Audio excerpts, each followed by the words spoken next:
Thank you. Okay, first of all, thanks for attending the talk. I have to excuse the second presenter here, Roshan, because he's expecting a child every minute or so. So, I hope everything goes well for them. He's our lead architect, and he was to present a little bit more about the architecture behind. I am able to cover that to some extent, but let's see. Maybe first question, who of you knows Munich Re at all? Hands up. Oh, more than I expected. Because oftentimes, and yesterday, for example, I was asked, is this a new kid on the block? Is this something like, it's a startup or anything? And with the Re, it's also not connected to rework. Well, it's a little different. So Munich Re is quite an old kid on the block. It's around for 140 years. Was founded in 1880, it's better. The sub brands of Munich Re are a little bit better well known. So, for example, Ergo, DKV, and so on and so. A lot of people may be in touch with those companies. And one reason why Munich Re might be not so well known is that it's doing usually B2B business. Yeah, it's business to business. It's so as a private person, you are most likely never be in touch with Munich Re. And I mean, they're around for 140 years, and on the one hand side, that tells you it's that they have a quite risk-averse nature, as insurance companies may have. On the other hand, they also need to reinvent themselves from time to time and stay relevant in the market. And so that's why they also have a strong drive for innovation, which is a very strong point about Munich Re, actually, and also something to understand about reinsurance. So reinsurances are companies that are insuring insurance companies, and we're also like taking large risks, like the Summer Games or the Olympic Games in 2020, for example, were a big loss for us because there was the shift for the Olympic Games that they were cancelled due to COVID. That was painful. And Munich Re is also strong about anything regarding natural catastrophes and large portfolios that come about that.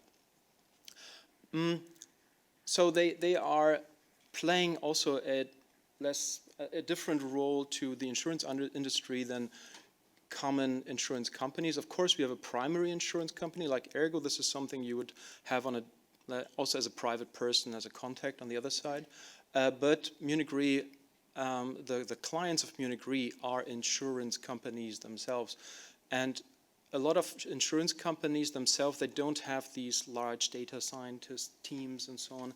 And so that's also why Munich Re acts a little bit as an innovation leader to some extent, or is at least very keen on making innovation possible and to also foster this for their clients. You know? And that's why it's a very pivotal part of what Munich Re is doing. Also, we are spread around the world, more or less. We have offices in 100 different countries. On very different levels, and there are a lot of spin-offs that you see also from Munich Re.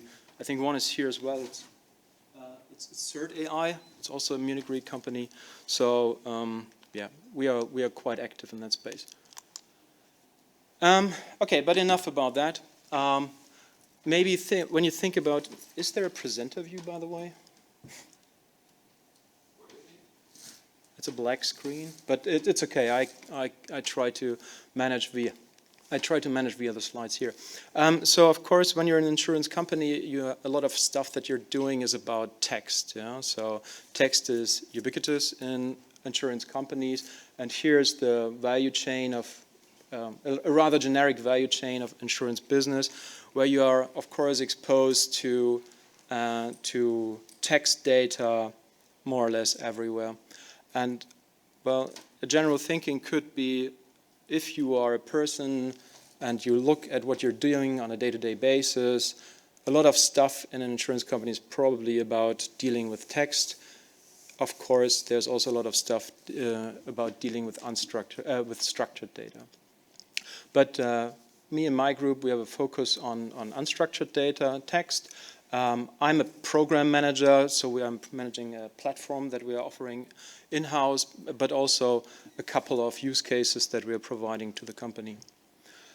And as you can see here, you don't have to be too familiar with the different segments of an insurance value chain, but we've also learned a little bit about what NLP or artificial intelligence can be used for in an insurance company, and fraud detection is one thing, but there are a lot of other aspects that are important and that NLP can help to improve in an insurance company.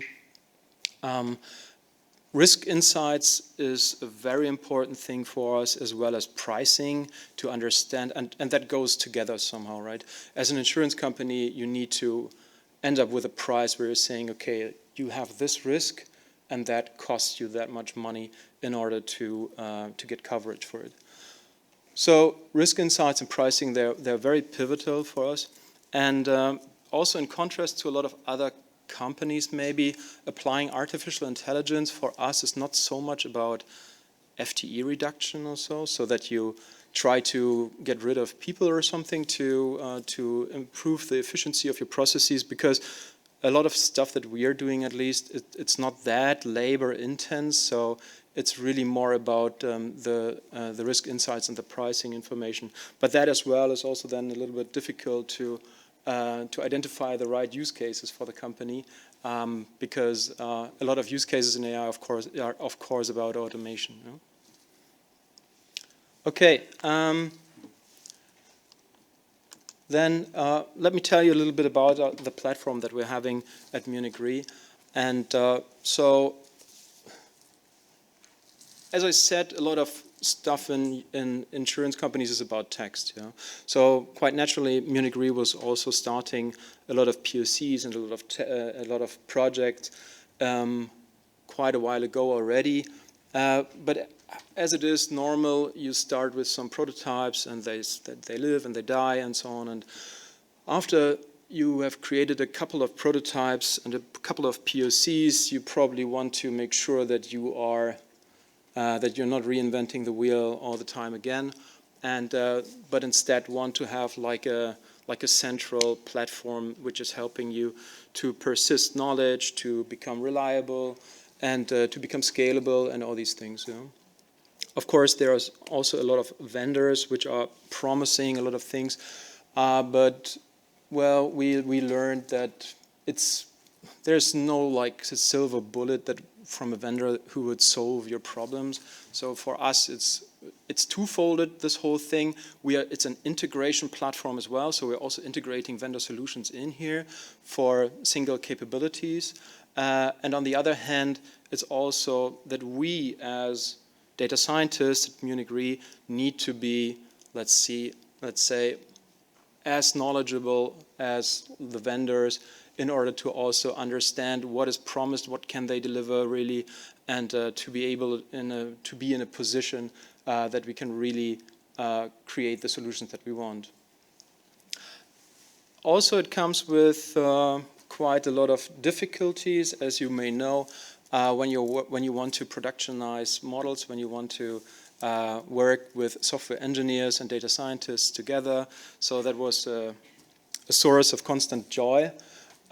So that you usually have those two profiles somehow, and it got better by the way. Yeah? So, but a few years ago, it was really the case that you had like trained software engineers who had computer science as a background usually, and then you had data scientists who were usually like more like, yeah, mathematicians or physics guys. So there was a natural difference in how people are thinking and what people want to achieve. Yeah? So software engineers, of course, a lot about testing, a lot about stability, scalability, all the non-functional capabilities, while you as a data scientist, well, yeah, non-functional capabilities are usually something nasty and something, okay, now I have to take care that my model also is scalable, that it's working with the right footprint, with the memory footprint and so on. But usually what you want to do is to achieve the best performance of that model, not so much the non-functional capabilities. Long story short, so what we were then doing is that we, in order to standardize all these things, the collaboration between software engineers and data scientists, to have also testing embedded in the creation of natural language processing, we have, for example, and have a solid CI/CD pipeline for machine learning models and for machine learning code. We have created then a proprietary Python library for us ourselves, which means the Munich Re group. It's also open sourced within Munich Re. And here we are, it's like an abstraction layer on top of PyTorch, TensorFlow, SpaCy, and all these things, so that when you can work on that more abstract level and still achieve your models here. And we're capturing and reusing algorithms with that, and we are striving to standardize more and more and more, so that you, for a common task, don't really have to start over again, but you can just use the library, kick off the calculations, and end up with a model, have the model in an ONNX format or something, and deploy it to the MLOps infrastructure. This gives us quite a good advantage then on from every cycle that we're doing, that we are getting more and more efficient with how we are creating these models, and so that we can also focus a little bit more on tackling the more difficult parts about it. So yeah, so taking care of and really doing something. I mean, we're not doing research at all. We are doing something I would call research transfer. So we take stuff that the great minds were developing in the different organizations, and we're trying to adapt them to our use cases, as you do with open source projects. Then a second step here is the MLOps infrastructure, as I told a little bit before. And the nice thing is we are suggesting a class hierarchy with a proprietary Python library that we're having. And if you're obeying to the structure of this library, you can very quickly create models with it there's a straight line from code to hosting this as APIs in our organization. So you're obeying this class hierarchy, and then you're good to deploy the models as APIs. And there's a large test suite behind it, test battery behind it, that will make sure that you don't break anything. The hosting platform as such, we have also a two-folded approach here. So the one hand side is that, of course, we are offering those APIs to the individual projects with which we are doing those developments.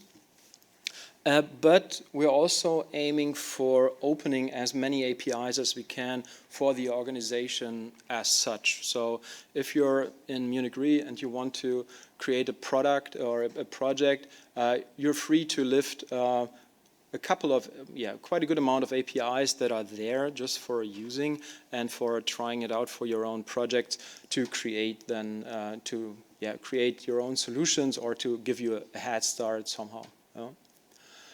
Of course, all of that is an enterprise architecture. So, well, as you are all well familiar with, enterprise architectures are a different thing than a Jupyter notebook. So it has to live in a certain environment. It has certain change processes. It has some stability requirements and all of these things. And also something that is also very important for us is it needs to be compliant. Compliant means it needs to have the right level of security to handle also sensitive data. I mean, on the right-hand side, of course, typical tasks are categorization of documents. Extracting information is a large part, most part of what we're doing actually. Linking the information. Finding similarities, also translation and anonymizations are things that we're taking care of. And we have a very strong footprint in deep learning. So, I would say from the models that we are creating, 70% are probably deep learning based, but we are not religious about it. So whatever works best. And of course, we're also happy if we can run a model with less computation, which are less hungry for computational power. Right? Also, sometimes rules and sometimes rules give you a nice head start, and it's not relation extraction. It's a regular expression should be here. And regular expressions are something that can help you also a lot with a lot of cases actually. Okay, let me show you just one case that's an example of what we are doing. So here it also illustrates a little bit how Munich Re is thinking and working. So you do have in the picture above here. Imagine you're a client, you want insurance coverage, and you're going to your broker, and the broker is asking you about your demographics, is asking you about your medical factors, and so on and so forth. And that broker is then asking a lot of different insurance companies, hey, do you have coverage for that person? It's not so common in Germany, this approach. It's more like, but it's very common in the US. You know? And the brokers, what are they doing? They're sending emails to the insurance companies, and these emails look exactly like that. And so you have different insurance carriers, and these insurance carriers, they are processing this information and trying to come up with a quotation, with a non-binding quote to tell the broker, okay, look, your client, he can get insurance coverage for this and that amount based on his demographics. Demographics and medical situation.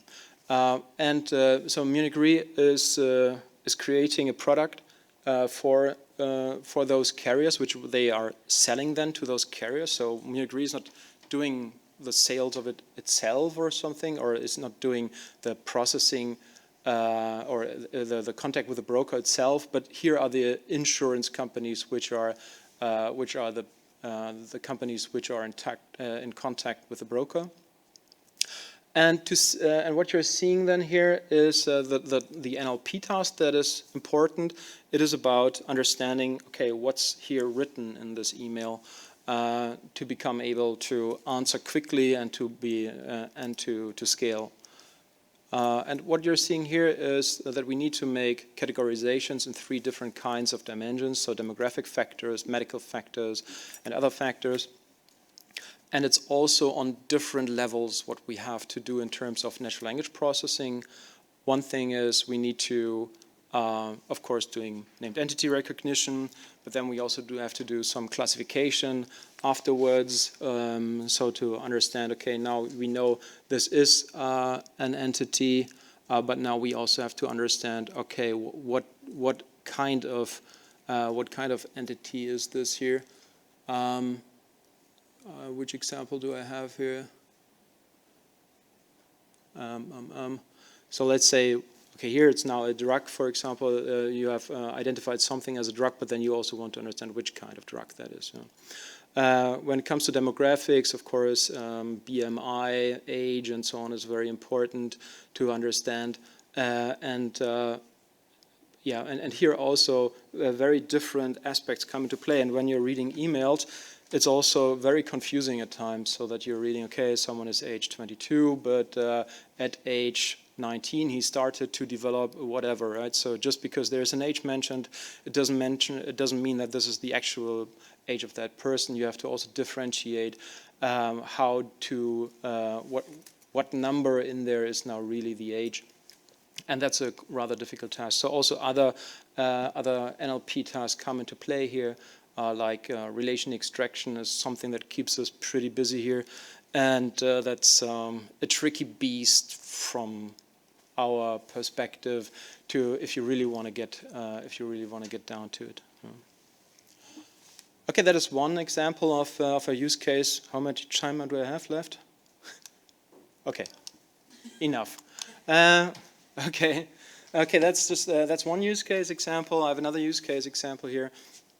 And here it's a project and an initiative which is called Talaria.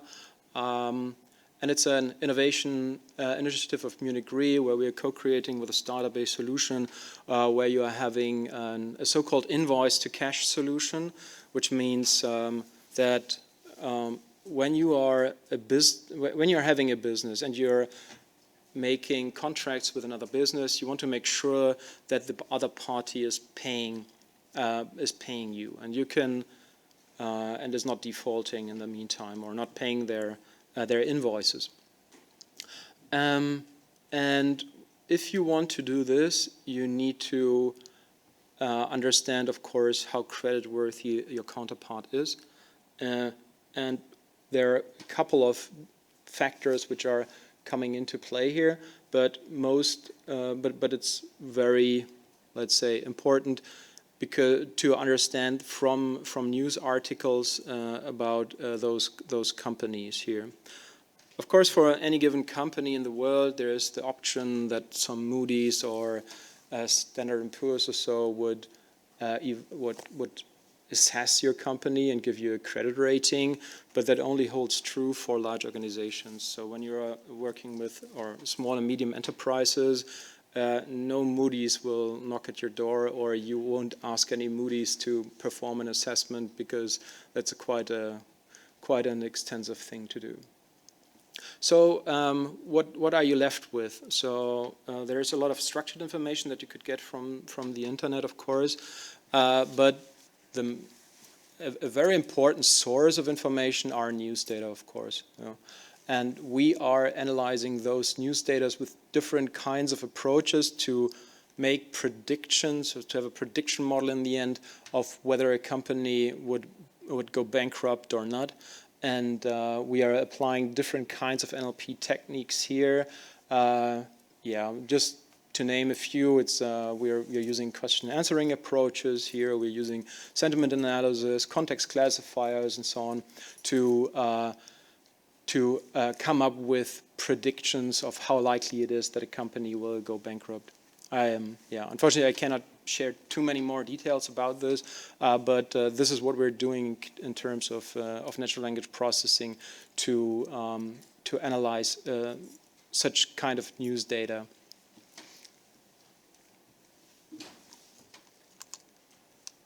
Okay, those were two use cases. But what we're also doing is something, let's say from a data science perspective, rather simple thing, but it's very helpful for the organization, that we are offering NLP capabilities as services to projects, as I mentioned. So from all the projects that we're doing, we're trying to see what can be made reusable and what can be brought to other projects as generic capabilities. And of course, there are also capabilities that are well worth building on your own. So translation capabilities, for example, is something, I mean, of course, we are not creating our own corpus. We are leveraging pre-trained models here. But it's pretty useful for a lot of use cases. And of course, when it comes to legal documents, for example, it's pretty useless, actually. So when you look deeper into this, it really depends a lot on single words, and if you just have a slightly different translation than the intended meaning, then you easily get something very bad out of it. And but that's also the case when you take a human person to translate text. So there's this in Deutschland, in Germany we say juristischer Fachübersetzer. So you have to be a special, have a special education also when you're translator to cover those. But all in all, it's tremendously useful here for two reasons. So the one reason is, well, we're dealing a lot with sensitive data, and well, we cannot just send our data to a lot of APIs that are out there. Also, it becomes pretty quickly pretty expensive to use those services, so we cannot use then external APIs, and there are some solutions which are also offering in-house APIs, but we don't have them in our house yet, and yeah, we really need this API coverage that you can really use then APIs and embed it in your own projects. Okay, now we're coming to the more software architecture part, which is not my part, but I'm trying my best here. And yeah, and we are using, let's say, a microservices approach orchestrated by Kafka and with Kubernetes in the back. And something that's also very important to know, maybe I'm showing briefly the next slide as well. So in Munich Re, we have a dedicated group which is making sure that all the services that are offered by Azure, we are using Azure as a, let's say, private cloud thing, are that there's another level of security added to the Azure service securities and so on, right? So security is really something very, very, very important to us, and so that's why we need to make sure that we are really rock solid on that front. So that's why we are relying on components that our IT is providing here with this extra security layer, and on the one hand side, it can be a burden, but on the other hand side, it gives you a lot of things out of the box that you don't have to care about anymore when you're conducting a project. You can lift and leverage a lot of things there that you want to use without further thinking about it too much. Yeah? Having that said, going back to that slide, so. This is then a little bit how the architecture looks like. There is not really magic behind it, I would say. It's a pretty standard microservices architecture. What is interesting is that there is this tight connection of our NLP library with those services, where we are creating in Python our services and hosting them in a Java world, which sounds awful, but yeah, it's okay-ish, I would say. And we are taking care of all the different kinds of non-functional capabilities, of course, in this architecture, and on the level of those products. And we're trying to be rather generic on such core services, as we call them. So core services are, let's say, specific NER components which are able to, let's say we have a core service which is extracting drugs from any given text. Yeah, we have a core service which is extracting persons, which is extracting companies, and so on and so forth, right? And those are then offered as default service. How much? Yeah, okay. Just give me a sign how much more minutes, maybe. And and we are offering then those on the level of product services. They are designed for the specific products from the project, and we are offering them as APIs. So projects can connect to those product services via API, and this is what we're offering. And of course, we have all that what you would expect from today's CI/CD software development. We have a GitHub repository, we have unit tests, we have integration tests, we have quite a huge number of tests here, and yeah, this is how we're going about this from an architecture perspective.